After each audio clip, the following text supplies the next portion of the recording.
Karena Nabi sallallahu alaihi wasallam mengatakan ad-dinu an-nasiha. Agama ini adalah nasihat. Dan semakin kita mengulang-ulang pembahasan fitnah akhir zaman, maka kita akan lebih lagi meningkatkan ketakwaan kita dan juga keimanan kita kepada Allah Subhanahu wa taala. Ma'asyiral muslimin yang dimuliakan Allah Subhanahu wa taala. Dalam sebuah hadis dari Abi Hurairah radhiyallahu anhu, Nabi sallallahu alaihi wasallam mengatakan, badiru bil a'mali sab'an. Bersegeralah kalian melakukan amalan-amalan saleh sebelum datang 7 perkara. Apa 7 perkara itu? Kata Nabi sallallahu alaihi wasallam, hal tantadhiruna illa faqran munsiya. Apakah kalian menunggu untuk tidak beramal sampai datang kefakiran yang menyibukkan kita beramal? Au ghinan mutghiyah, ataupun kekayaan yang melupakan dan melampaui batas sehingga jauh daripada beramal. Au maradan mufsidah, ataupun sakit yang merusak badannya sehingga dia tidak bisa melakukan amalan. Au haraman mufannida, ataupun pikun, sudah tidak ingat lagi apa-apa. Au mautan mujhiza, ataupun kematian yang mendadak. Awid dajjal, ataupun dajjal, fasyarru ghaibin yuntadhar. Dan dajjal adalah seburuk-buruk perkara gaib yang ditunggu. Awis sa'ah was sa'atu adha wa amar, ataukah harus menunggu terjadi kiamat, dan kiamat itu sungguh amat buruk dan menakutkan. Hadis ini adalah hadis yang luar biasa memberikan nasihat kepada kita. Karena Nabi sallallahu alaihi wasallam mengingatkan tentang fase-fase. Kenapa orang malas untuk melakukan amal saleh? Pertama, Nabi mengatakan faqran munsiyah, kefakiran yang melupakan. Karena orang kalau sudah fakir, sibuk mencari kehidupan untuk ia makan, itu kadang-kadang lupa segalanya. Alasannya kenapa tidak salat? Karena sibuk cari kerja. Kenapa tidak membaca Quran, hadir di majelis ta'lim? Sibuk untuk makan aja susah. Akhirnya sedikit demi sedikit dijauhkan dia dari amal saleh. Kalaupun dia selamat dari kefakiran, anggaplah dia kaya. Justru terkadang kekayaan itu malah melampaui batas. Bukannya dengan kekayaan itu semakin dekat dengan Allah, makin jauh pula dia dari Allah. Berapa banyak orang-orang kaya justru tidak pernah datang ke masjid, datang ke majelis taklim, baca Quran, berzikir dan yang lainnya, karena sibuk mengurus bisnisnya kan. Ditambah-tambah kemudian alat maksiat ada pada dia. Orang kalau punya uang banyak, maksiat apapun dia bisa lakukan. Sehingga banyak orang-orang kaya itu justru melampaui batas. Persis seperti firman Allah Azza wa Jal, kalla innal insana la yatgha an ra'ahus tagna. Sekali-kali jangan seperti itu. Kebanyakan manusia apabila dibentangkan kekayaan kepadanya, terkadang mereka justru menjadi orang yang melampaui batas. Ataupun mungkin dia kaya dan tidak melampaui batas, kemudian jatuh pula yang ketiganya, maradan mufsida, dia pun sakit. Orangnya baik, orangnya soleh, tapi sakit terduduk, stroke, di kursi roda saja. Macam mana mau datang ke masjid juga tidak bisa, datang ke pengajian juga nggak bisa. Kadang-kadang stroke-nya itu sampai tidak bisa bicara. Mau baca Quran gimana? Orangnya baik kan itu. Atau boleh jadi dia selamat, dia tidak fakir, dia kaya, dia tidak stroke, tetapi kata Rasulullah sallallahu alaihi wasallam, au haraman mufannida, boleh jadi dia pikun, Kalau sudah pikun, apa yang mau diamalkan coba? Pikun. Ya. Atau mungkin dia selamat dari pikun, tapi belum tentu selamat dari au mautan mujhiza, atau kematian mendadak. Sebelum beramal tahu-tahu ditabrak, tahu-tahu jantung, macam-macam kematian mendadak itu. Ataupun kalau dia selamat dari kematian mendadak, awid dajjal fasyarru ghaibun yuntazar, apa harus menunggu datang dajjal? Tidak ada fitnah terbesar yang dihadapi manusia melebihi fitnah dajjal. Okelah Anda selamat dari dajjal, apakah selamat dari yang terakhir, awis sa'atu was sa'atu adha wa amar, atau nunggu kiamat? Kalau sudah kiamat enggak ada yang selamat, pasti mati semuanya kan itu. Ma'asyiral muslimin yang dimuliakan Allah Azza wa Jalla, hadis ini saya jadikan muqaddimah karena hadis ini bicara tentang manusia terkadang dihadapkan dengan fitnah sehingga tidak bisa beramal. Lah fitnah-fitnah apa saja yang akan terjadi di akhir zaman itu. Ma'asyiral muslimin yang dimuliakan Allah Azza wa Jalla, Nabi SAW adalah Nabi terakhir. Artinya tidak ada Nabi setelah Nabi SAW, dan itu berdasarkan sabdanya, la nabiyya ba'di, tidak ada Nabi sepeninggalku. Kalau seandainya Nabi Muhammad SAW adalah akhirul anbiya wal mursalin, berarti umatnya juga adalah akhirul umat, berarti umatnya juga akhir umat lagi. Tidak ada umat lagi selain umat Islam. Karena sudah tidak ada Nabi sepeninggal Rasul, berarti tidak ada umat lagi selain umat Rasul. Maknanya kalau umat Rasul umat terakhir, nabinya nabi terakhir, berarti kiamat sudah dekat. Makanya kenapa kemudian salah satu tanda yang pertama kali dari tanda-tanda kiamat kecil adalah diutusnya Nabi. Itu sudah tanda kiamat itu. Rasul mengatakan saya dan kiamat itu seperti dua jari, saking dekatnya. Ma'asyiral muslimin yang dimuliakan Allah Azza wa Jalla, kita bagi pembahasan menjadi dua pembahasan. Pertama, kita akan membahas tentang tanda-tanda kiamat, alamat kecil. Yang kedua, baru kita cerita tanda-tanda alamat kiamat besar. Adapun tanda-tanda alamat kiamat kecil kita bagi menjadi 4. Pertama, tanda-tanda kiamat alamat kecil yang sudah terjadi dan tidak akan terulang. Yang kedua, tanda-tanda alamat kiamat kecil yang sudah terjadi dan akan terjadi dan terus terjadi, tidak berhenti sejak zaman Nabi sampai hari ini, bahkan sampai kiamat. Kemudian yang ketiga, tanda-tanda alamat kecil belum terjadi, belum terjadi dan akan terjadi dan pasti terjadi. Dan itu sebelum datang tanda-tanda alamat kiamat besar. Kemudian yang keempat, tanda-tanda alamat kecil yang terjadi di sela-sela ketika datangnya tanda-tanda alamat besar. Jadi bercampur antara munculnya alamat tanda-tanda kiamat besar dan alamat tanda-tanda kiamat kecil di sela-selanya itu. Ya.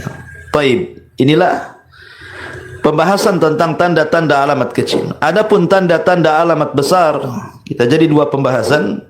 Pertama, tanda-tanda langit, dan yang kedua, tanda-tanda bumi. Baik, kita mulai dari tanda-tanda alamat kiamat kecil. Yang pertama, sudah terjadi dan tidak akan terulang lagi. Pertama adalah bi'tsatun Nabi sallallahu alaihi wasallam, diutusnya Nabi sallallahu alaihi wasallam.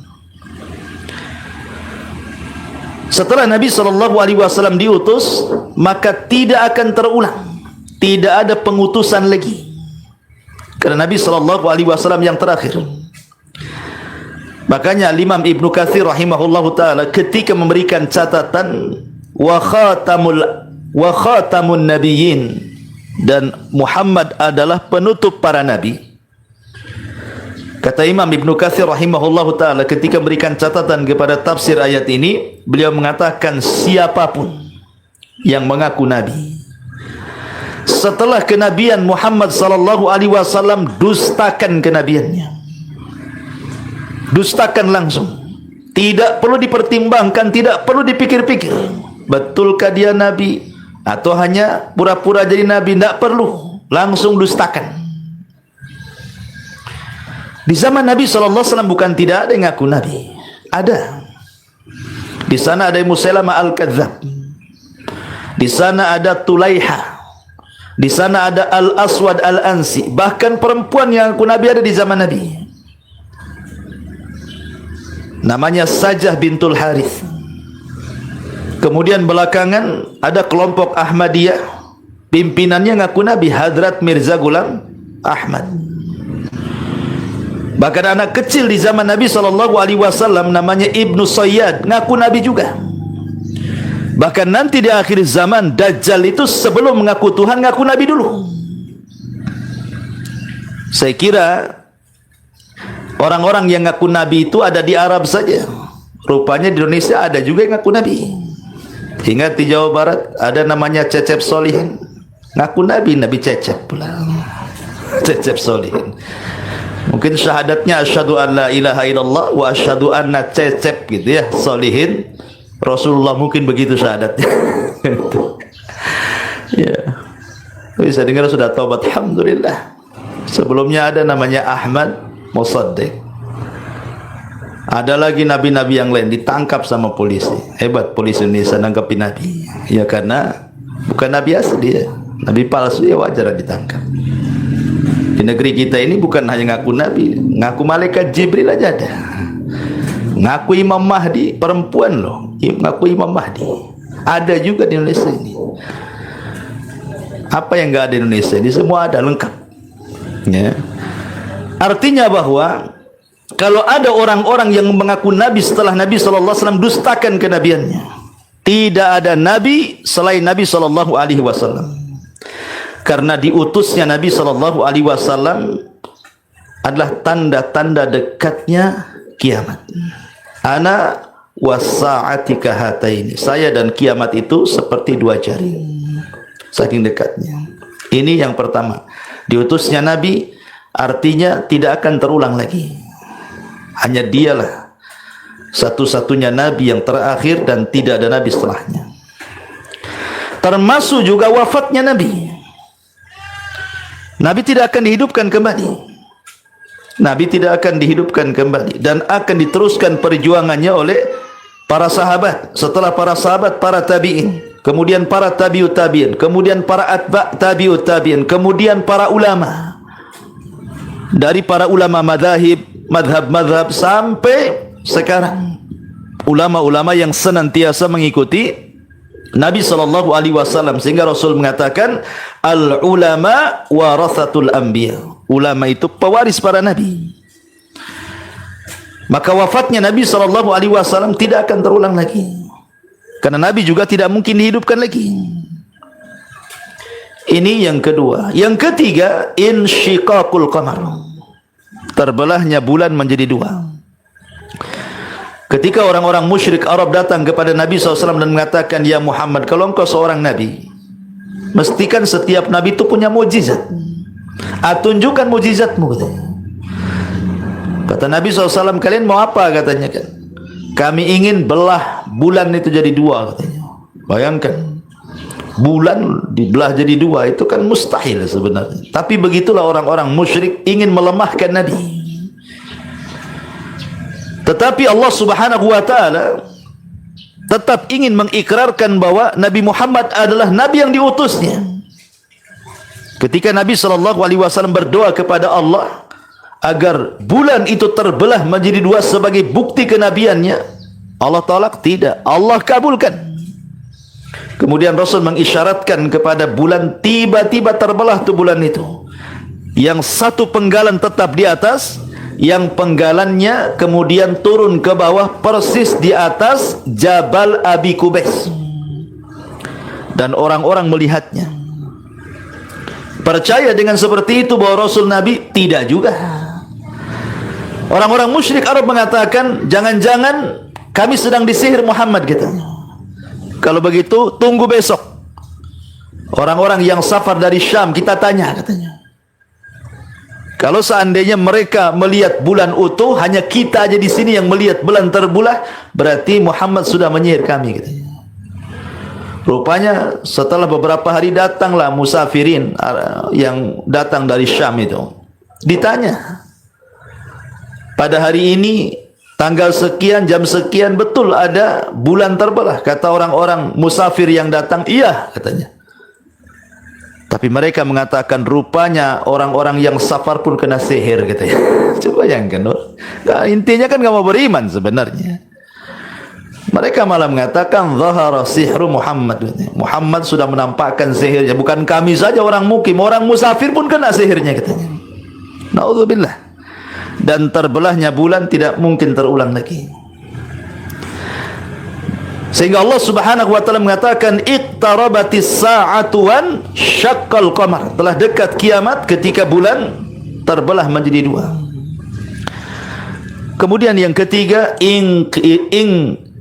kiradus sahabatil kiram radhiyallahu anhum, dengan meninggalnya semua sahabat Nabi. Maka ini juga tanda-tanda kiamat. Karena Nabi SAW pernah mengatakan bahwa sahabat-sahabatku adalah pengaman bagi umatku. Ketika sahabat itu sudah meninggal semuanya, pasti akan terjadi masalah dengan umatku. Dan sahabat sudah tidak ada lagi hidup, dan tidak akan terulang lagi masa-masa kemasan itu. Kemudian juga diantaranya adalah Fathu Baitul Maqdis, dibebaskannya Baitul Maqdis, dan ini pernah terjadi di zaman Umar bin Khattab radhiyallahu anhu. Kemudian di zaman Salahuddin Al-Ayyubi, dan tidak terulang sampai hari ini, kecuali nanti di akhir zaman ketika datang pasukan Al-Mahdil Muntadhar, baru mampu menguasai Baitul Maqdis lagi. Kemudian juga yang tidak akan terjadi adalah fitnahnya yang disebutkan oleh Nabi SAW, peperangan di zaman para sahabat, seperti perang Jamal, perang Siffin. Itu juga tanda-tanda dari tanda-tanda alamat kiamat.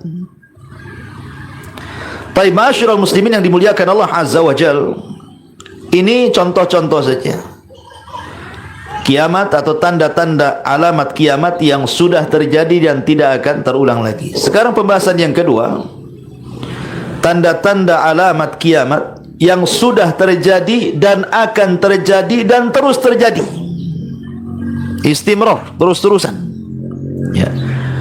Seperti umpamanya diaul amanati wa raf'uha minal qulub.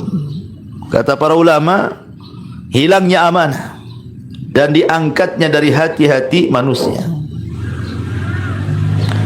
Kejujuran di zaman dulu sudah langka, apalagi di zaman sekarang, apalagi di masa depan. Kejujuran itu. Makanya di zaman Umar bin Khattab radhiyallahu anhu, ingat kisah yang sering saya kisahkan, bagaimana ketika dia malam-malam keluar kemudian melihat ada satu tenda, kok tidak dipadamkan lampunya, padahal itu lampu negara. Akhirnya kemudian Umar pun mendekati tenda itu. Rupanya ada percakapan seorang wanita tua dengan putrinya. Percakapannya soal bisnis menjual air susu. Kata ibundanya, nak, biar banyak untungnya kita campur sajalah air susu asli itu dengan air mineral, katanya. Biar makin banyak. Ketika makin banyak air susunya, makin banyak pula untungnya. Lihat, di zaman itu orang yang tidak jujur sudah ada, ya. Tetapi anak perempuannya mengatakan, jangan bu, Amirul Mukminin melarang loh, tidak boleh. Kata ibunya, kan Amirul Mukminin tidak tahu, katanya. Padahal Umar ada di luar gitu ya, mendengarkan. Maka anak putrinya mengatakan, wahai ibunda, walaupun Amirul Mukminin tidak tahu, tapi Umar itu punya Rabb, dan Rabb dia adalah Rabb kita. Pasti dia tahu kelakuan kita. Akhirnya ibundanya tobat gitu ya, dinasihati anak putrinya. Tapi dari sini menunjukkan bahwa amanah itu sudah mulai tercabut kan gitu. Walaupun mungkin dilakukan tidak banyak orang, 1-2 di zaman itu kan. Tetapi semakin jauh dari zaman Rasul, zaman para sahabat, zaman salafun saleh, maka amanah itu semakin hilang. Makanya di zaman sekarang sulit sekali kita ini mendapatkan orang-orang yang jujur itu. Jangankan lagi sekelas pejabat gitu ya, sekelas kasir warung saja susah gitu ya. Karena saya pengalaman juga kuliner gitu ya. Cari kasir saja ya, sampai ke tukang-tukang dapurnya korupsi. Memang tidak banyak korupsinya, belanja mungkin ambil 1.000-2.000 perak gitu. Tapi ada juga gitu kan, hilang juga uang yang kecil itu. Itu tingkat warung tuh. Gimana pula tingkat RT, RW, lurah, camat sampai ke atas ya, jangan tanya lah kan. Jadi ma'asyiral muslimin yang dimuliakan Allah Azza wa Jalla, ini kejujuran amanah sudah hilang. Yang lebih parahnya lagi, Rasul mengatakan akan terjadi dari hilangnya amanah ini tentang salahnya orang mengukur orang. Di mana orang-orang yang berkhianat dianggap amanah, di mana orang-orang yang amanah dianggap khianat. Seperti Nabi SAW mengatakan, kalian akan melalui tahun-tahun penuh dengan khada'at, penuh dengan tipu daya. Kemudian Rasul SAW menjelaskan apa itu zaman-zaman penuh dengan tipu daya itu. Kata Nabi SAW, yusaddaku fiha al-kha'in wa yukadzabu fiha as-sadiq, katanya. Di mana orang-orang jujur dianggap khianat dan para pengkhianat dianggap jujur. Para pengkhianat dianggap jujur. Kenapa? Karena di zaman sekarang ini orang cenderung lebih mengedepankan pencitraan saja, bukan hakikatnya. Ya. Ma'asyiral muslimin yang dimuliakan Allah Azza wa Jalla, hilangnya amanah itu, hilangnya kejujuran itu sudah ada sejak zaman dulu, bahkan hari ini lebih parah, boleh jadi masa depan jauh lebih parah lagi. Ini tanda-tanda kiamat kecil yang sudah terjadi dan akan terjadi dan terus terjadi. Kemudian yang kedua, sabda Nabi SAW ketika malaikat Jibril bertanya soal tanda-tanda kiamat. Ketika Jibril bertanya tentang kapan kiamat, kan Rasul tidak bisa jawab, karena bukan wewenang Rasul menjawab kapan kiamat. Jangankan Rasul, Jibril pun tidak tahu kapan kiamat. Karena kapan terjadinya kiamat itu hak mutlak, pengetahuannya ada pada Allah Subhanahu wa ta'ala. Jangan pernah mengarang kapan kiamat, nggak akan bisa dan gak akan pernah tahu. Tapi kalau tanda-tandanya, memang Nabi SAW menjelaskannya. Makanya Jibril ketika berbicara soal tanda-tanda kiamat, maka Nabi SAW mengatakan salah satunya adalah antalidal amatu rabbataha wa antaral khufatal uratal alata ri'a asyah yatatawaluna fil bunyan. Kata Nabi SAW, apabila seorang budak melahirkan tuannya, ada yang memberikan penjelasan secara hakikatnya, ada yang memberikan penjelasan secara kinayah. Bagi yang menjelaskan kalimat ini secara hakikatnya, maknanya bahwa nanti akan terjadi huru peperangan sehingga banyak perbudakan kembali. Artinya akan terulang kembali masa-masa perbudakan itu. Nanti di akhir zaman tentunya kan itu. Kemudian akhirnya budak-budak itu digauli oleh tuan-tuannya, melahirkan anak. Secara otomatis nasabnya kepada tuannya, merdeka dia kan. Tapi ibunya tetap budak. Ibunya melayani anaknya jadinya. Ini yang mentafsirkan di bawah hakikatnya. Tapi yang mentafsirkan bahwa ini kinayah, mana di akhir zaman itu akan banyak orang-orang yang durhaka kepada orang tuanya. Makanya wajar 14 abad yang silam Rasul sampai mengatakan la'anallah man la'ana walidayhi. Allah melaknat orang-orang yang melaknat kedua orang tuanya. Sahabat heran karena di zaman itu tidak ada orang yang melaknat orang tua. Makanya sahabat heran, masa ada Rasul anak melaknat orang tua? Ya wajar sahabat ngomong begitu, karena di zaman itu orang tua dihormati masalahnya kan. Kata Nabi SAW, ya, engkau melaknat orang tua orang, kemudian anaknya tidak terima, akhirnya melaknat orang tua kalian. Artinya melaknat orang tua ghairu mubashir, tanpa secara langsung, tapi lewat orang. Itu di zaman dulu. Tapi di zaman sekarang bukan kita melaknat orang tua orang kemudian anaknya tak terima, melaknat orang tua kita, kita yang melaknat orang tua kita. Kalau sekarang sebatas melaknat, tidak. Di zaman sekarang ini bukan sebatas melaknat anak kepada orang tua, sampai membunuh, naudzubillah. Nggak percaya, lihatlah di medsos itu, ada saja kasus-kasus anak membunuh orang tuanya gara-gara warisan, bahkan gara-gara tidak diberikan sepeda motor gitu ya. Di berita itu sampai dibunuh orang tuanya. Bahkan gara-gara orang tua mengambil harta anaknya, dianggap hutang sama anaknya, sampai dikasuskan di pengadilan. Ada juga tuh.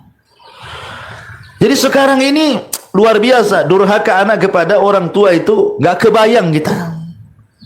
Ya tentu bagi kita orang-orang yang ngaji itu udah nggak kebayang. Kalau orang-orang awam ya biasalah seperti itu, mencaci, memaki, malah memasukkan anaknya di panti jompo, itu masih mendingan tuh. Kalau dimasukkan di panti jompo kan ada yang ngerawat kan.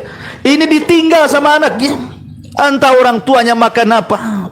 Kadang-kadang jadi gelandangan, kadang-kadang hidup di lampu merah, kadang-kadang tidur di trotoar. Bukan tak punya anak, mereka punya anak tuh. Tapi anaknya kemana pertanyaannya kan? Masa orang tuanya dibuang kayak gitu? Macam-macam kan sebabnya. Ada penyebabnya anaknya sakit hati. Boleh jadi mungkin anaknya dulu tidak dirawat sama orang tuanya. Maknanya orang tua tidak bertanggung jawab sama anaknya, akhirnya anaknya dendam. Setelah dia besar, akhirnya ditelantarkan pula orang tuanya. Ngapain saya urus orang tua katanya? Dia aja nggak pernah ngurus saya. Nah, mungkin itu yang paling bisa masuk akal mungkin ya. Tapi yang seperti ini saja dalam Islam itu disalahkan. Anggaplah seandainya ada orang tua punya anak, kemudian anaknya dikasih tetangganya. Setelah besar dikasih tahu tuh sama ibu angkatnya, bapakmu itu si anu, sakit hati. Akhirnya tidak mau, ngapain saya berbuat baik sama orang tua? Bayi-bayi saja dia tidak merawat, dikasihkan pula ke tetangga katanya. Apakah kemudian boleh anak dendam kepada orang tua, akhirnya berlaku yang sama? Tidak, tidak boleh. Dalam Islam tidak boleh. Karena berbuat baik kepada orang tua itu bukan sistem barter. Bukan kalau dia baik sama saya baik sama dia, dia jahat sama saya jahat sama dia. Bukan begitu. Perintah berbuat baik kepada orang tua itu perintah Allah. Soal dia jahat dengan kita, soal dia baik dengan kita, itu urusan dia. Tapi urusan kita adalah dengan Allah, bukan dengan orang tua. Ya. Itu mungkin yang paling berakal cara berfikirnya. Kalau ada anak durhaka orang tua ini, mungkin sebabnya salah satunya seperti ini. Tapi rupanya bukan. Orang tuanya sudah mendidik dia, melahirkan dia, menyekolahkan dia, ngasih makan dia sampai dia besar. Tak ada pun anak itu berbuat baik sama orang tuanya kan. Ah, inilah namanya, kata Nabi SAW, antalidal amatu rabbataha. Ataupun yang kedua, engkau lihat orang-orang yang miskin, tidak beralas kaki, penggembala kambing, mereka hidup di dusun-dusun, tiba-tiba ketika mereka sudah kaya, mereka membangun rumah bertingkat-tingkat, gedung besar-besar, bahkan melebihi orang kota. Kita lihat di desa, terkadang ada di desa itu rumahnya lebih cantik daripada rumah orang kota kan. Interiornya, luar biasa itu. Jangan kira rumah di desa itu jelek-jelek, enggak. Kadang ada yang lebih indah dibandingkan orang kota. Padahal kalau dulu iyalah kan itu ya. Di zaman baheula mungkin begitu ya. Tapi zaman sekarang tidak. Bukan berarti kemudian tanda-tanda alamat kecil itu semuanya jelek, tidak. Ya. Ada yang positif juga kan itu. Tapi dimasukkan tanda-tanda ketika kemudian orang-orang yang dulunya di desa-desa susah-susah hidupnya, akhirnya dibentangkan dunia kepada mereka. Mereka pun berlomba-lomba membangun bangunan besar melebihi bangunan orang kota. Bahkan saya pernah hidup dulu di Jawa Timur, di daerah Lamongan itu, Lamongan Dalam, ya. Karena saya juga pernah belajar di situ dulu. Jadi, subhanallah, karena rata-rata di situ TKI Malaysia yang kerja-kerja di situ itu rumahnya luar biasa kayak istana itu, besar sekali, tapi nggak ada orangnya. Ya. Isinya itu nenek-nenek saja semua. Jadi neneknya yang suruh ngisi rumahnya, orang tua anak-anaknya itu kerja di Malaysia gitu ya. Jadi bertahun-tahun itu ya tidak pernah diisi gitu, sebayangkan. Ada yang sama sekali nggak ditinggali sama yang bangunnya, karena sudah pikirnya kalau pulang ada kerjaan balik lagi dia ke Malaysia. Akhirnya memilih tinggal di sana sampai mati. Lah buat apa coba bangun rumah itu coba? Ya, ditinggal begitu saja. Ya. Ma'asyiral muslimin yang dimuliakan Allah Subhanahu wa taala, intinya bahwa di sini di antara tanda-tanda Nabi, tanda-tanda kiamat yang disabdakan Nabi SAW ketika orang miskin kaya akhirnya membangun bangunan yang luar biasa. Ya tidak ada masalah sebenarnya, selama dia memberikan hak harta, artinya keluarkan zakatnya, keluarkan sedekahnya, kan itu. Karena kekayaan pun hakikatnya tidak dicela sebenarnya. Yang dicela itu kalau tadinya miskin kemudian kaya, akhirnya melalaikan agama. Itulah yang dikatakan dalam Al-Quran, alhaakumut takatsur hatta zurtumul maqabir kalla sawfa ta'lamun ila akhiril ayat. Kemudian juga di antara tanda-tanda kiamat yang akan terus berlangsung adalah duhurun nisa al-kasiyatil ariyat. Munculnya wanita-wanita berpakaian tapi telanjang. Ketika para ulama menjelaskan tentang ayat wala tabarrujna tabarrujal jahiliyatil ula, janganlah kalian berdandan seperti dandanan ala jahiliyah. Saya pernah membaca sebagian tafsir para ulama, seperti apa sih dandanan jahiliyah itu? Rupanya dandanan jahiliyah itu, orang jahiliyah itu, mereka menggunakan kalung di kaki, ya, kalung di kaki, dan ada suara kalau melangkah. Kemudian sebagian rambutnya tidak ditutup hijab, jadi nampaklah depannya itu, rambutnya nampak, tapi sebagiannya ditutup. Ya. Kemudian juga tidak menampakkan aurat seperti yang sekarang. Hanya itu saja, mereka menggunakan anting-anting ataupun anting-anting di kaki, kalau ngelangkah itu ada suaranya gitu ya. Kemudian rambutnya kelihatan separuh, tapi badannya tetap menggunakan pakaian. Sekarang kita kiaskan dengan di zaman sekarang, coba. Lebih jahiliyah mana dibandingkan orang jahiliyah tuh? Saya kira sekarang jauh lebih jahiliyah dibanding orang jahiliyah. Wanita-wanita yang tidak beragama itu, orang-orang awam tuh, lihat mereka udah tidak pakai jilbab, kan itu ya. Kemudian aurat ditebar, kemudian juga pakaian transparan, sempit, sobek-sobek sana sini gitu kan. Sekarang kalau dipikir ya, ketika Allah mengatakan wala tabarujna tabarujal jahiliyatil ula, jangan seperti tabaruj berdandan seperti orang jahiliyah. Rupanya di zaman sekarang jauh lebih jahiliyah dibanding orang jahiliyah kan. Nah, itu kan luar biasa tuh. Orang-orang jahiliyah berdandan aja kan seperti itu gitu. Orang sekarang jauh lebih parah lagi.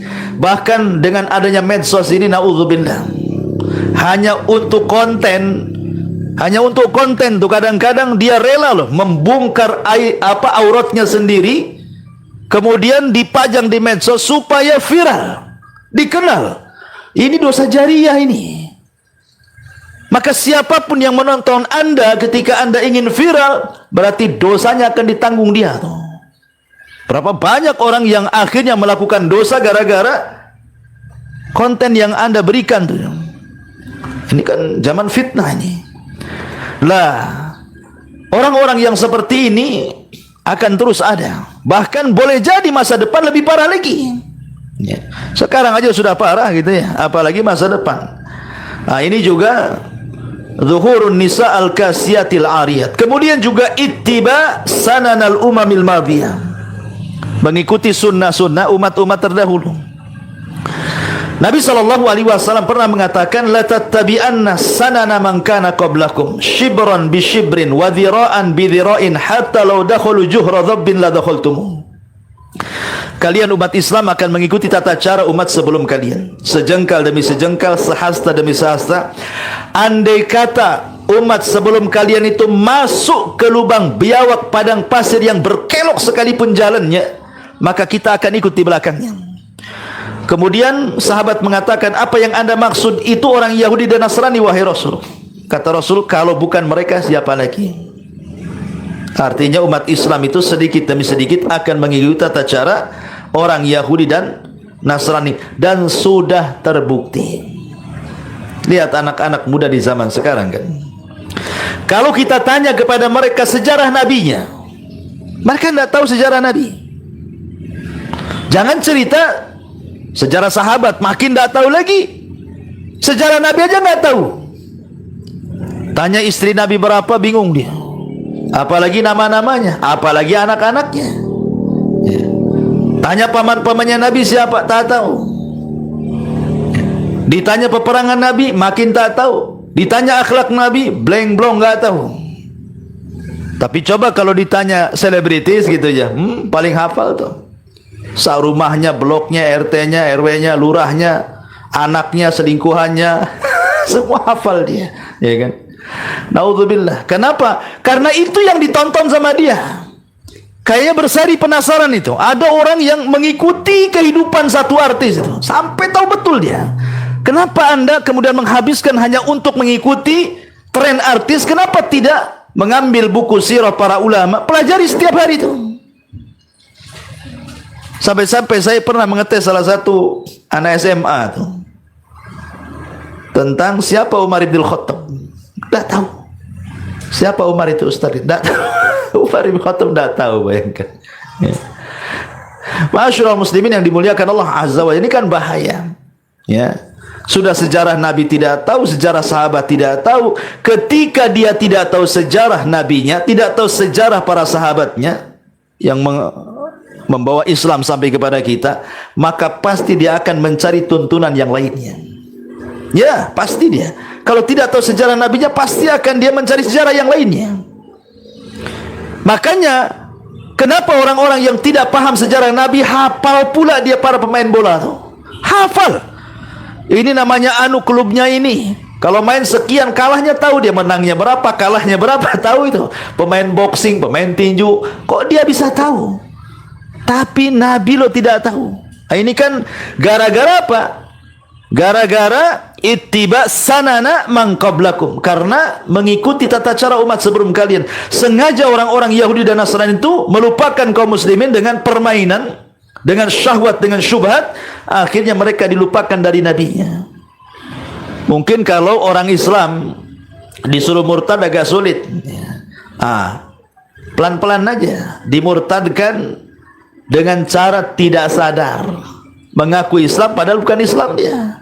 Akhirnya karena tidak paham siapa nabinya, siapa ajarannya, akhirnya terlontarlah kalimat-kalimat istihza kepada nabinya. Istihza kepada nabinya. Saya kadang-kadang kalau lihat YouTube itu ya demam gimana, mau marah saja. Ya.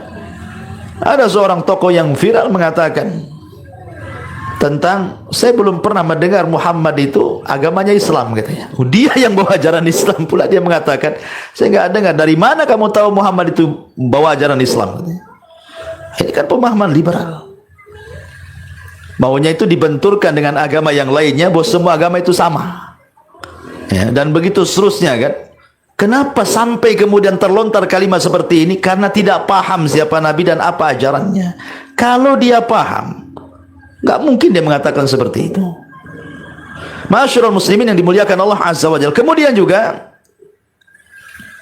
at-taslim atau taslimul khassa, mengucapkan salam hanya diberikan kepada orang-orang yang khusus saja. Ini juga tanda alamat yang akan terus terjadi. Nabi SAW di zaman itu pertama kali hijrah dari Mekah ke Madinah. Salah satu ceramahnya apa? Ini ceramah pertama nih di Madinah pasca hijrah Nabi itu. Ayuhan nas absus salam. Sebarkan salam. Ini ceramah pertama Nabi di Madinah. Ketika dia hijrah dari Mekah ke Madinah, kemudian dia berceramah di Kuba, itu yang pertama kali Rasul katakan, ayyuhan nas absus salam, sebarkan salam. Wa at'imut ta'am, kasih makan orang-orang miskin makanan. Wasilul arham, kemudian sambung silaturahim. Kemudian wasallu bil laili wan nasun niyam, salatlah di malam hari ketika manusia tidur, ku jamin kalian masuk surga bisalam dengan selamat. Ini khutbah pertama Nabi. Mengucapkan apa? Sebarkan salam. Sebab khutbah inilah tokoh Yahudi besar yang merupakan rujukan orang-orang Madinah masuk Islam. Siapa namanya? Abdullah ibn Salam. Gara-gara mendengar khutbah Nabi ini, Abdullah ibn Salam masuk Islam. Kenapa? Rupanya ajaran Islam itu indah. Kalimat salam ini saja kalau mau dijabarkan itu luar biasa itu. Ya. Kenapa kita disuruh mengucapkan salam? Dengan faedahnya yang segudang itu luar biasa mengucapkan salam itu. Salah satunya adalah bisa menjadikan orang itu tertanam saling cinta sesama kaum muslimin. Tapi di zaman sekarang tidak seperti di zaman dulu.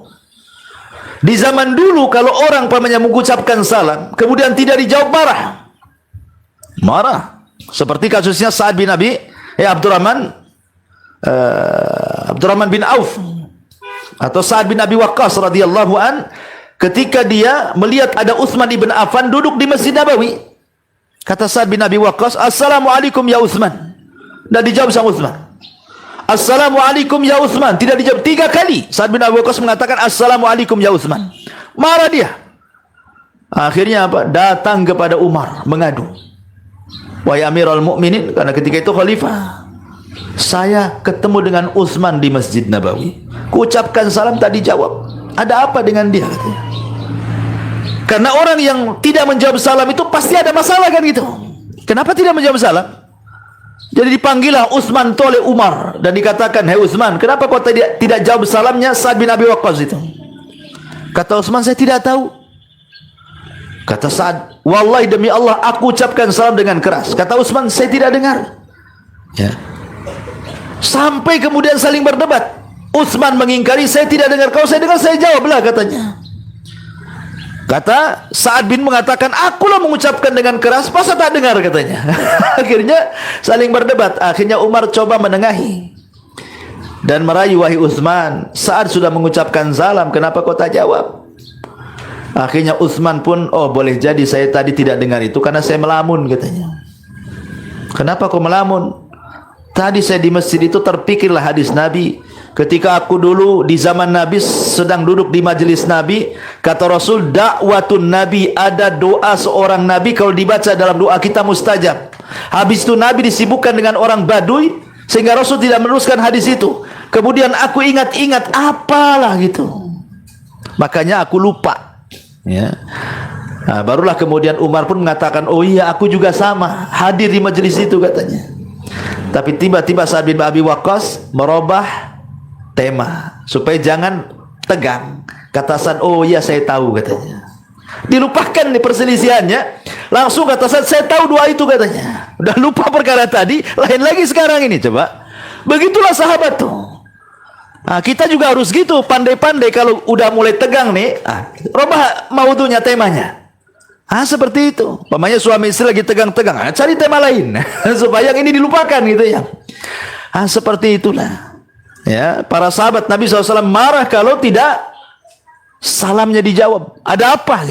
Kalau sekarang biasa aja. Assalamualaikum nggak jawab, ya sudah. Nggak peduli gitu kan. Pokoknya sudah salam, terserah dia mau jawab nggak jawab gitu. Ya, karena di zaman itu salam itu penting. Zaman sekarang nggak penting. Kadang-kadang kita sudah lewat nih di jalan, nampak orang lewat itu pakaiannya muslim, pakai sarung, pakai koko, pakai songkok, datang dari masjid lagi, kan nampak kalau dia muslim. Kecuali datang dari gereja, itu masih diragukan kan itu, walaupun pakai koko gitu. Tapi jelas-jelas dari keluar dari masjid, habis sholat lagi, kita lewat, tak ada pun assalamualaikum. Gimana yang tidak jelas, yang jelas-jelas muslim saja nggak mau mengucapkan salam. Makanya di antara tanda-tanda kiamat itu ketika salam hanya diberikan kepada khusus saja, orang-orang khusus. Nampak ini berjanggut, bercingkrang, pakai gamis, mungkin kawan, assalamualaikum. nampak nih isbal gitu, tak ada janggut, ya, bukan jamaah ini, nggak ada salam, nggak ada kalam gitu. Ditakdir sama dia. Subhanallah. Coba kalau salam itu sudah diberikan kepada orang husni, bahaya. Anda sedang mematikan syiar-syiar Allah Subhanahu wa taala. Maka ini tanda-tanda kiamat, ya. Kemudian juga yang akan terus terjadi kasratul haraj, banyaknya pembunuhan. Ini ngeri, banyak pembunuhan. Di zaman itu, di zaman salaf dulu, jiwa manusia itu dihargai. Di zaman Nabi, bayangkan di zaman Nabi SAW ada seseorang yang bersaudara, sahabat Nabi, lewat di perkampungan Yahudi. Tiba-tiba kemudian istirahat di satu tempat, ketika malam diculiklah saudaranya, kemudian dibunuh. Lapor sama Nabi, Rasul, saudaraku dibunuh, dan saya yakin yang bunuh orang Yahudi, karena antara kami dengan Yahudi ada permusuhan. Kata Rasul, ada bukti? Tak ada, tapi saya yakin yang bunuh. Kira-kira siapa Yahudi yang kau curigai? Si Anu. Panggil. Dipanggil. Kata Rasul, kau bunuh saudaranya? Tidak, kata orang Yahudi, saya enggak bunuh dia. Kata sahabat ini, enggak, bahkan dia bunuh, karena ada musuhan kita dengan dia, katanya. Siapa lagi yang bunuh saudara saya, katanya kan. Kata orang Yahudi, enggak, saya enggak bunuh, katanya. Kata Nabi SAW, kamu punya bukti bahwa Yahudi ini membunuh? Tidak. Kamu siap bersumpah 50 kali? Kata sahabat ini, enggak mungkinlah saya bersumpah untuk sesuatu yang tidak saya lihat, katanya. Oh, kalau gitu saya lempar sumpahmu kepada Yahudi. Hei Yahudi, siap bersumpah 50 kali kau tidak bunuh, katanya. Siap, kata Yahudi. Kata sahabat ini, Rasul Yahudi dia mau sumpah palsu pun dia mau, katanya. Kata Rasul, harus memang begitu caranya, ya. Akhirnya Yahudi bersumpah, lepas dia. Kemudian Rasul minta ke Baitul Mal untuk diganti diatnya 100 ekor unta. Lihat, jiwa manusia dulu itu dihargai. Tapi zaman sekarang tidak. Saya pernah hidup di Yaman dulu, sebelum perang, ya, sebelum perang. Belum ada Presiden Abdullah Soleh dulu masih berkuasa, belum dibunuh, belum ada perang Syiah dengan Sunnah, belum, ya. Saya lihat kehidupan di sana itu luar biasa dong. Damai. Padahal semiskin-miskinnya orang Yaman itu pasti mereka punya senjata. Karena di sana kan bebas senjata. Jadi jual senjata itu kayak jual handphone di pasar-pasar kaget tuh. Ya, antum masuk pasar kaget semua jual senjata itu. Ya. Mulai di pelurunya sampai senapannya, laras panjangnya, pistolnya, udah kayak biasa aja di pasar-pasar itu. Tapi anehnya, jarang orang mati ditembak. Ya. Kalaupun perang kabilah bukan ditunjukkan ke orangnya, ke atas. Bukan ditujukan ke orang, ke atas gitu, ya kan? Ya nggak ada orang mati, ke atas saja. Hanya idharul quwah, menunjukkan kekuatan mereka saja. Saya pernah dengar, ya ada yang ditembak, ada. Tapi maksudnya jarang. Dan kalaupun seandainya ada mati orang ketembak, itu wajar, karena setiap orang punya senjata. Semiskin-miskinnya orang punya pistol, gitu maksudnya. Tapi di Indonesia ini yang pegang senjata, kalau tidak polisi, TNI. TNI Polri saja yang pegang senjata, kan. Orang awam itu mana boleh pegang senjata? Kalau ada langsung ditangkap, ini ilegal. Tapi kenapa coba pembunuhan hari-hari? Pembunuhan itu kita lihat, subhanallah, hari ini mati, hari itu mati, besok mati, hampir setiap hari ada orang mati, coba. Padahal tidak pegang senjata. Ya. Ini baru-baru ini ada pembunuhan berantai di Racun, bayangkan. Nggak terbayang kita orang bisa membunuh sampai berantai begitu, ya. Sampai 9 orang loh dibunuh dia. La ilaha, dengan berbagai macam cara, yang dilempar ke laut, yang diracun, yang diapa, kan. Luar biasa coba. Hari-hari. Persis seperti sabda Nabi SAW di akhir zaman itu, orang yang dibunuh dan yang membunuh dua-duanya bingung. Yang membunuh bingung, yang dibunuh makin bingung. Ya. Maksudnya apa? Al-qatil la yadri fima qatal, wal maqtulu la yadri fima qutil, kata Rasul. Orang yang membunuh bingung kenapa bisa membunuh, orang yang dibunuh makin bingung lagi kenapa saya bisa dibunuh. Karena dalam Islam bunuh-membunuh itu tidak sembarang. Kecuali kalau kisos, Anda membunuh dibunuh. Kenapa terjadi kisos, Ikhwan? Orang yang membunuh harus dibunuh karena biasanya tabiat orang yang membunuh cenderung akan membunuh lagi. Kenapa terjadi pembunuhan berantai, coba? Karena kalau orang sudah membunuh satu orang, dia akan mudah membunuh 2 orang, 3 orang, 4 orang, 5 orang. Makanya dalam Islam pembunuh dibunuh. Karena jiwa membunuhnya supaya hilang. Ya. Nah, itulah dalam Islam itu. Sebab kalau tidak dibunuh, nanti ada masalah karena terbiasa membunuh lagi dia. Beda kalau seandainya membunuh dalam jihad kan gitu ya. Memang dia terdorong karena agama. Tapi orang membunuh di luar pada jihad ini rata-rata karena urusan syahwat saja. Hanya urusan dunia dan begitu seterusnya. Jadi sekarang ini pembunuhan itu aneh-aneh. Coba bayangkan orang tua sampai tega membunuh anaknya, membunuh istrinya, anak membunuh orang tuanya. Di zaman sekarang udah aneh-aneh gitu. Masalah urusan parkir bunuh, urusan waris bunuh, urusan tersinggung bunuh. Sekarang ini ya. Padahal Rasul mengatakan, la yahillu damimri'im muslim illa bi ihda thalathin. Tidak halal darah seorang muslim ditumpahkan kecuali karena 3 perkara. Satu, karena as-saibuz zani, orang yang sudah menikah berzina rajam, jelas alasannya. Atau orang yang membunuh kisos, atau orang yang murtad keluar dari Islam setelah dimintai tobat dia tidak mau, maka terjadi pembunuhan. Itu pun eksekutornya tidak sembarang orang, harus pemerintah. Ya. Tetap eksekutornya pemerintah. Tidak bisa kemudian kita menhakim sendiri itu. Atau pemerintah menegakkan hukum, siapa yang bawa narkoba sekian kilo bunuh, nggak ada masalah, ya kan? Tapi kalau di luar daripada itu, tidak boleh kita ini saling bunuh-bunuhan.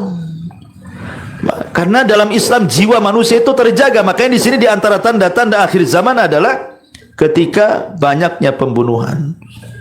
Ya kalau kita rinci satu-satu terlampau lebar ya, kita singkatkan saja.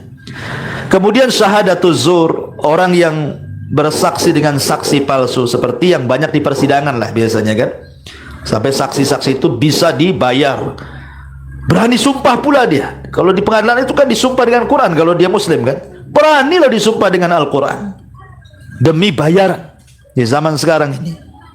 Bahkan bukan hanya saksinya, sahakim-hakimnya kalau dia tidak jujur. Apa mungkin hakim itu disogok? Mungkinlah. Rasul yang ngomong hakim itu ada 3. Yang di sorga itu cuman 1, yang 2 itu di neraka.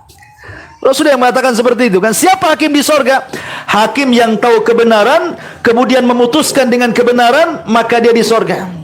Adapun yang 2, hakim tahu kebenaran, diputuskan pula dengan kebatilan, di neraka. Atau hakimnya jahil, dia putuskan dengan kejahilannya, masuk neraka. Jadi ada hakim-hakim itu yang curang, yang bisa dibayar, yang bisa disogok, ya, kecuali hakim-hakim yang rahimahumullah, orang-orang yang Allah berikan rahmat kepada mereka. Kalau Allah tidak berikan rahmat, ini kesempatan mereka meraih keuntungan dunia, ya. Kemudian juga zuhurul jahli, tampaknya kejahilan. Maksudnya di sini jahil soal agama, bukan jahil soal urusan dunia ya. Kalau jahil urusan dunia nggak ada yang jahil. Orang nggak sekolah saja ada yang jadi kaya kok.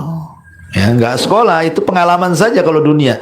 Tapi agama ini harus dipelajari, tidak bisa. Nggak ada istilah ilmu laduni.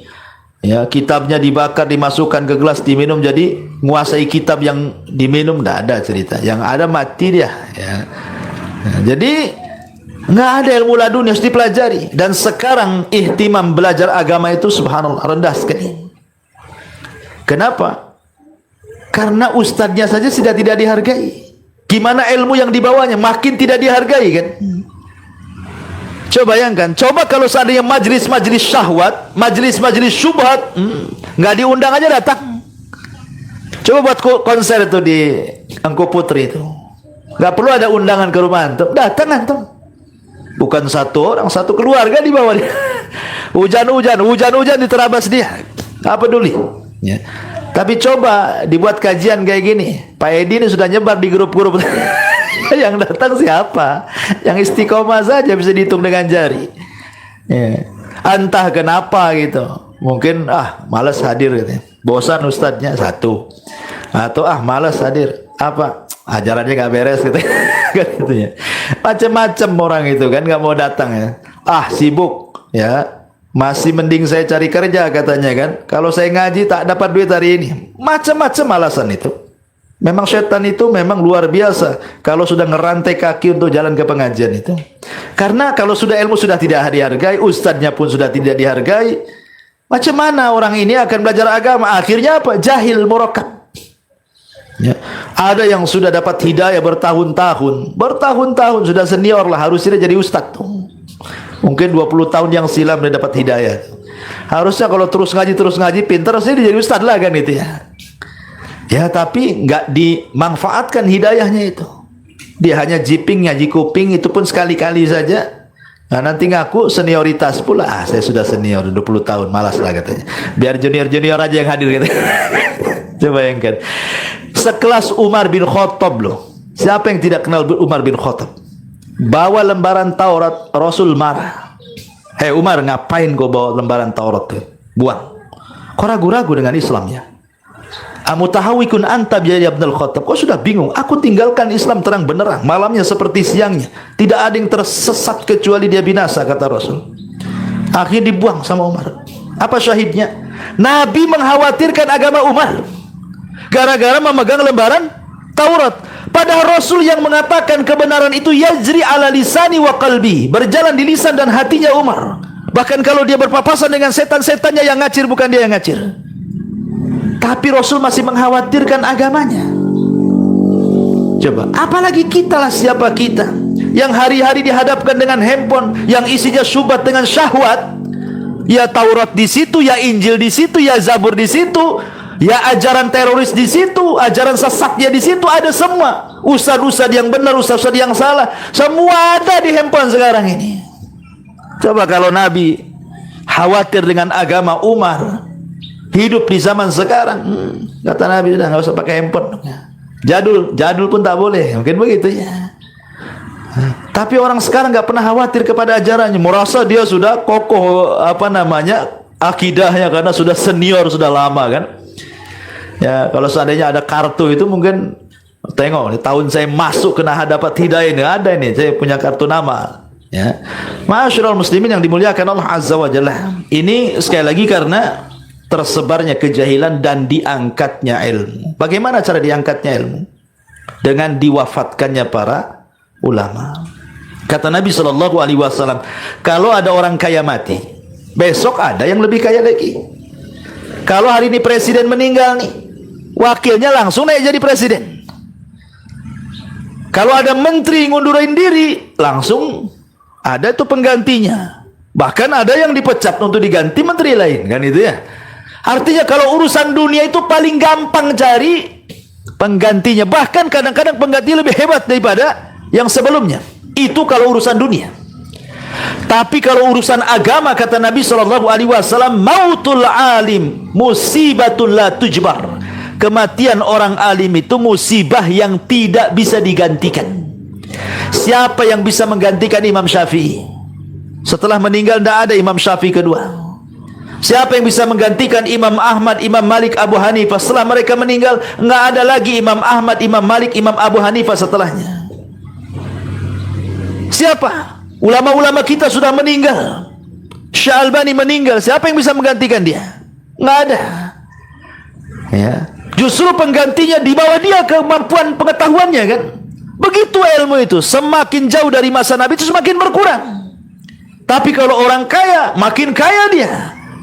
Pejabat makin lebih hebat lagi, presiden makin lebih hebat lagi. Itu urusan dunia. Tapi kalau urusan agama tidak ada. Penggantinya pasti lebih bodoh dibandingkan penerusnya.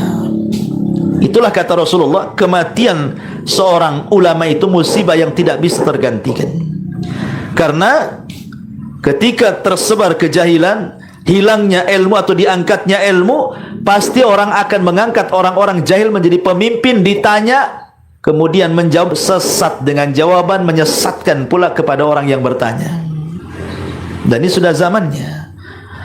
Itu yang disayangkan, apalagi kalau sudah Ramadan datang, banyaklah ustaz-ustaz dadakan tuh.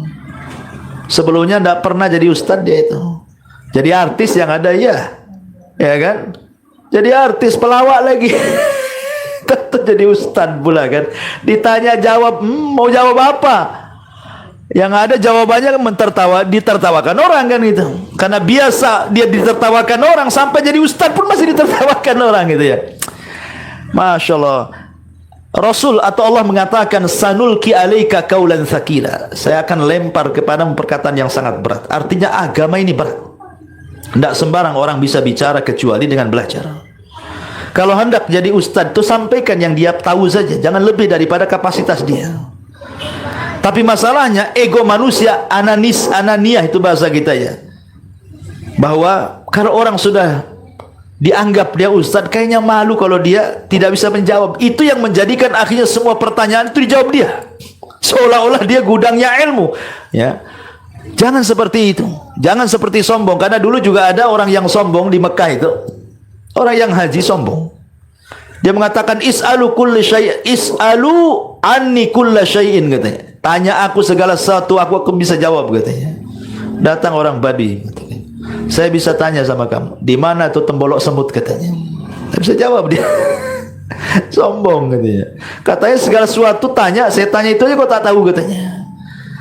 Maka di sini ma'asyiral muslimin yang dimuliakan Allah Azza wa Jalla, penting seseorang itu untuk terus belajar ilmu supaya ilmu itu tidak akan hilang. Jangan nunggu Al-Quran diangkat sehingga kita tidak bisa membaca lagi ya. Tapi kemudian juga di antara tanda-tanda kiamat juga seorang ta'atuz zaujah wa uququl seorang laki-laki lebih taat sama istrinya, akhirnya durhaka sama orang tuanya, mengangkat suara di masjid-masjid. Kemudian juga orang-orang fasik menjadi para pemimpin. Kemudian ketika wanita-wanita sudah mulai keluar nyopir sana sini, bahkan saya pernah pesan Grab, ya kan? Di situ laki-laki, tiba-tiba perempuan sopir. Kata istri itu, kok bisa perempuan kan? Bayangkan ya. Ma'asyiral muslimin yang dimuliakan Allah Subhanahu wa taala. Kemudian halalnya khamar, halalnya sutra, halalnya zina, halalnya alat musik. Bahkan tamanin nas al maut, manusia berangan-angan ingin mati. Di zaman sekarang kan ada orang yang ingin mati.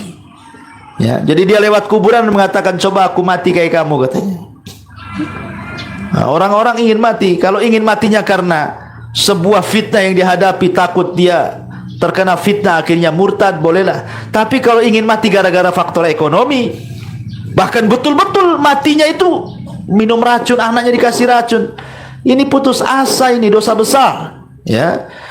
Kemudian juga imaratus sufaha, ketika para orang-orang jahil menjadi pemimpin. Kemudian juga taqarabuz zaman, zaman berdekatan, tahu-tahu pagi, tahu-tahu siang, tahu-tahu sore, tahu-tahu malam, besoknya pagi lagi, tahu-tahu minggu, tahu-tahu bulan, tahu-tahu tahun, tahu-tahu ngaca udah berubah semua. Tahu-tahu ada di rumah sakit terbaling, tahu-tahu inna lillahi wa inna ilaihi rajiun. Ya, berdekatan zaman, berdekatan pasar. Dulu ke pasar naik angkot, sekarang angkot pula tak ada penumpangnya. Ya, kenapa? Cukup pakai aplikasi, nunggu di rumah, main COD semuanya. Udah pasarnya udah ada di rumah sekarang. Pesan apa saja ada sekarang. Ya, mau pesan apa? Ada. Sampai pesan pasir pun bisa sekarang. Pesan batu, pesan apa, semua ada di aplikasi kan. Tinggal di rumah, mau bayam, mau sayur, mau Masya Allah ya. Memang betul-betul didekatkan betul pasar itu. Kemudian juga di antaranya banyaknya dusta, banyaknya gempa, banyaknya wanita, sedikitnya laki-laki, banyaknya zina, homoseksual, LGBT dan begitu seterusnya. Ini adalah tanda-tanda kiamat kecil yang akan terus terjadi. Kemudian tanda-tanda kiamat kecil yang belum terjadi, tetapi sebelum terjadi kiamat besar ya. Di antaranya adalah kata para ulama, istifadatul mal wa kathratuhu bainan nas. Harta akan melimpah sehingga manusia tidak mengambilnya. Harta melimpah tapi manusia tidak mengambilnya. Kata Nabi SAW, bumi ini akan memuntahkan isi hatinya berupa emas dan perak seperti pilar yang didatangkan kepada manusia, yang sebelumnya seseorang membunuh gara-gara harta, seseorang mencuri gara-gara harta, seorang memutus silaturahim gara-gara harta. Tapi ketika harta itu dimunculkan, kata Nabi SAW, fayaqulu, maka berkatalah orang yang membunuh, fi hadza qataltu, gara-gara inilah aku membunuh. Datanglah pencuri, gara-gara ini aku mencuri. Datanglah pemutus silaturahim, gara-gara inilah aku memutus silaturahim. Tapi tiga-tiganya tidak mau mengambil. Ditinggalkan emas peraknya itu. Dan ini akan terjadi di akhir zaman. Tapi kan belum ada. Kalau sekarang antum jangan lagi nemu emas, nemu dompetnya diambil. Ini dompet siapa? Nggak peduli, diambil isinya, buang lo dompet. Kan gitu ya. Belum terjadi. Nanti akan terjadi juga. Ya. Kemudian juga termasuk zuhurul mashi wal khasfi wal qadfi. Kata Nabi SAW, nanti di akhir zaman umatku akan ditimpa mashun wa khasfun wa qadfun. Apa itu mashun, apa itu khasfun, apa itu qadfun? Mashun artinya manusia akan dirubah bentuknya menjadi bentuk yang lebih buruk. Boleh jadi dari seperti Bani Israel, dari orang dibentuk menjadi kera, dari orang dibentuk menjadi babi. Ada juga yang mengartikan secara hakikatnya. Ada yang mengartikan dibentuk maksudnya akalnya. Ya, orang dibuat akalnya kayak kera, kayak babi, kayak binatang. Nah, dan ini akan terjadi nanti. Dan nampaknya sudah terjadi. Orang-orang seperti binatang itu, hidupnya hanya makan aja, lupa ibadah. Ya kan? Membunuh itu udah kayak binatang buas saja. Bunuh-bunuhan tuh kayak biasa. Ya. Ataupun nanti khosfun itu maksudnya gempa yang menghabiskan separuh bumi. Nah, ini kan belum terjadi. Ya. Ataupun qadfun, hujan batu seperti yang pernah dialami oleh kaum Lut, kaum Sodom. Dan ini belum terjadi. Dan akan terjadi. Ya, yang seperti ini akan terjadi. Kemudian juga negeri Arab berubah menjadi surga, hijau di mana-mana. Wallahu alam apakah ini terjadi hari ini, karena kita lihat negeri Saudi sudah mulai hijau kan itu. Apakah ini tanda-tanda? Wallahu alam. Tapi kata Rasul nanti negeri Arab itu akan menghijau seperti surga. Ya. Kemudian juga di mana pohon itu akan bicara dan akan menolong kaum muslimin, dan belum pernah terjadi. Kemudian menyusutnya sungai Efrat, kemudian munculnya gunung emas, ini pun belum terjadi kan itu. Kemudian fitnah Akhlas, fitnah Sarra, fitnah Duhaima, ini belum terjadi. Ya, Akhlas, Sarra, Duhaima, dan ini mendekati munculnya Dajjal, belum terjadi. Ya. Ya, termasuk juga adalah fitnah-fitnah yang lainnya seperti akan datang intifahul ahil, artinya bulan sabit yang sangat besar. Ya, bulan itu membesar, bulan sabit. Dan itu akan terjadi akhir zaman, sebagaimana Rasul mengatakan manik min iqtirabis saati intifahul ahillah. Di antara tanda-tanda dekatnya kiamat adalah membesarnya bulan sabit. Nah, ini juga belum terjadi. Termasuk juga malhamatul kubra, perang Armageddon, belum terjadi kan itu. Kemudian juga waris sudah tidak lagi berlaku, nggak ada lagi waris mewarisi harta waris. Nah, kemudian kembalinya manusia kepada pedang, kepada tombak, kepada ini belum terjadi. Nah, sekarang pakai mobil gitu. Ya, kecuali nanti mobil udah nggak bisa lagi, nggak ada lagi bensin, akhirnya jadi besi tua, balik lagi lah ke kuda, ke unta kan. Nah, tapi kan belum terjadi, dan akan terjadi dan pasti terjadi. Kemudian munculnya laki-laki dari Qahtan yang manusia taat dengan dia. Kemudian muncul seorang laki-laki namanya Jahjah. Kemudian muncul binatang yang bisa bicara. Belum terjadi juga ya. Dan begitu seterusnya. Kemudian ada tanda-tanda alamat kecil itu justru di sela-sela tanda-tanda alamat besar. Seperti apa? Al-Quran diangkat. Kapan Al-Quran diangkat? Ada yang mengatakan setelah meninggalnya Isa bin Maryam. Ada yang mengatakan di akhir-akhir mendekati kiamat besar, Al-Quran diangkat. Sehingga manusia sudah tidak kenal lagi apa itu Islam, apa itu salat, apa itu zakat, apa itu puasa. Yang mereka hafal hanya kalimat la ilaha illallah saja. Itu pun diucapkan orang tua mereka, nenek-nenek, kakek-kakek, anak muda tidak tahu ucapan itu. Itu pun mengucapkannya bukan karena tahu maknanya, karena mereka pernah dengar dulu orang mengucapkan kalimat itu, dia pun mengucapkan kalimat itu. Auzubillah. Nah, itu tanda-tanda kiamat kecil, tapi di sela-sela tanda-tanda kiamat besar. Ataupun Dzuswai kota ini, orang hitam yang bengkok itu, kakinya datang membawa pasukan dari Habasyah menghancurkan Ka'bah sampai ke tanah, sampai diambil pembenaran di dalamnya. Itu pun setelah meninggalnya Isa bin Maryam. Ketika sudah tidak ada lagi umrah dan haji, Maka datang Dzulsuwaikota ini menghancurkan Ka'bah sampai ke akar-akarnya dan mengambil pembendaharaannya. Dan ini terjadi di sela-sela kiamat, tanda-tanda kiamat besar. Ataupun angin yang membunuh setiap jiwa masuk ke ketiaknya seorang mukmin dan akan mematikan walaupun sedzarah keimanan. Nah, itu di sela-sela tanda-tanda kiamat besar juga ya. Ya, orang meninggalkan haji, meninggalkan umroh, kemudian mushaf, Quran dihilangkan dan begitu seterusnya. Nah, itu juga termasuk tanda-tanda kiamat kecil di tengah-tengah tanda kiamat besar. Dan yang terakhir secara singkat tanda-tanda kiamat besar dimulai dari mukaddimahnya munculnya Imam Mahdi. Ini mukaddimah Imam Mahdi ini, bukan tanda kiamat besar. Tapi tanda kiamat besar ini adalah munculnya Dajjal. Ini satu. Yang kedua, setelah Dajjal turunnya Isa bin Maryam. Kemudian setelah turunnya Isa bin Maryam munculnya Ya'juj dan Ma'juj. Nah, ini tanda-tanda kiamat besar. Kemudian setelah munculnya Ya'juj dan Ma'juj munculnya dukhan yang keempat. Kemudian setelah munculnya dukhan terbitnya matahari dari arah barat yang kelima. Kemudian setelah munculnya matahari dari arah barat yang keenam munculnya Dabatul Ar, binatang yang melata keluar dari perut bumi bisa bicara, menstempel orang-orang. Ini yang keenam. Kemudian yang ketujuh, kedelapan dan kesembilan adalah gempa. Gempa yang menghancurkan separuh bumi dari arah barat, dari arah timur dan dari jazirah Arab. Baru kemudian setelah itu yang nomor 10-nya adalah api yang keluar dari perut Aden Yaman dan api yang keluar dari perut Hijaz, kemudian bergabung menggiring manusia sampai ke mana? Sampai ke arah Syam. Baru kemudian di Syam inilah Allah giring angin yang mematikan masih orang-orang yang punya iman walaupun sebiji zarah, sehingga tidak ada orang hidup kecuali orang yang kafir. Itulah yang akan merasakan kiamat besar adalah orang-orang kafir. Orang beriman tidak akan pernah merasakan kiamat besar karena mati sebelum kiamat dengan dikirimkannya angin. Jadi yang akan merasakan trompet pertama Israfil itu hanyalah orang-orang kafir saja. Berdasarkan hadis Nabi SAW, la taqumus sa'ah illa ala syiraril khalqi. Tidak akan terjadi hari kiamat kecuali tegak kepada orang yang paling buruk dari manusia. Dan mereka orang-orang kafir yang bermaksiat sudah tidak malu-malu lagi, berzina sembarangan di mana-mana, sudah tidak punya malu lagi. Disitulah kiamat dibangkitkan kepada mereka.